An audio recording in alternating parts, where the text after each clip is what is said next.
राज्यामध्ये एपीएमसी आणि इतर यंत्रणांच्या माध्यमातून आणखी 75,000 पदांची भरती करण्यात येणार. मुख्यमंत्री फडणवीसांची मोठी घोषणा. तर महायुतीचं सरकार स्थापन झाल्यापासून आतापर्यंत 1,20,000 कर्मचाऱ्यांची पदभरती झाल्याची फडणवीसांची माहिती. दिवंगत नेते अजित पवारांना श्रद्धांजली म्हणून त्यांचं भव्य स्मारक उभारण्यात येणार. तसंच त्यांच्या नावे गतिमान नागरी सुविधा पुरस्कार देण्यात येईल. मुख्यमंत्री फडणवीसांची अर्थसंकल्प सादर करताना मोठी घोषणा.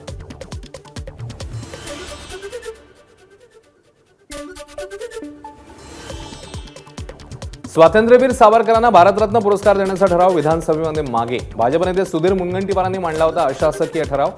भारतरत्न देण्याचा अधिकार केंद्राचा. मंत्री जयकुमार रावल यांची प्रतिक्रिया. मराठा उपसमितीची काल मुंबईमध्ये बैठक. शिंदे समितीला आढळले 48 लाख कुणबी नोंदी. शिंदे समितीने आतापर्यंत दिली 12 लाखाहून अधिक प्रमाणपत्र.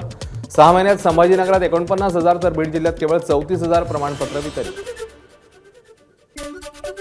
उपसमितीने दिलेल्या नोंदीच्या आकड्यांमध्ये तफावत. मराठा आंदोलक मनोज जरांगेंची प्रतिक्रिया.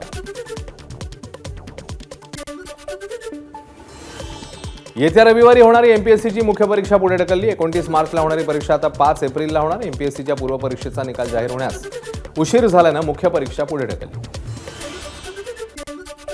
नागपूर पालिकेच्या नाग, पिवळी आणि पोहरा नदी स्वच्छता अभियानाचा शुभारंभ. मनपातर्फे नद्यांचं पात्र पूर्णपणे स्वच्छ करून पावसाळ्यात पाणी सुरळीत वाहण्याकरता मोहीम हाती.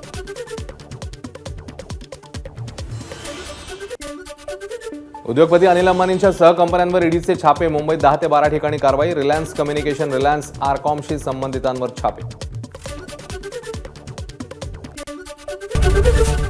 एबीपी माझा, उघडा डोळे बघा नीट.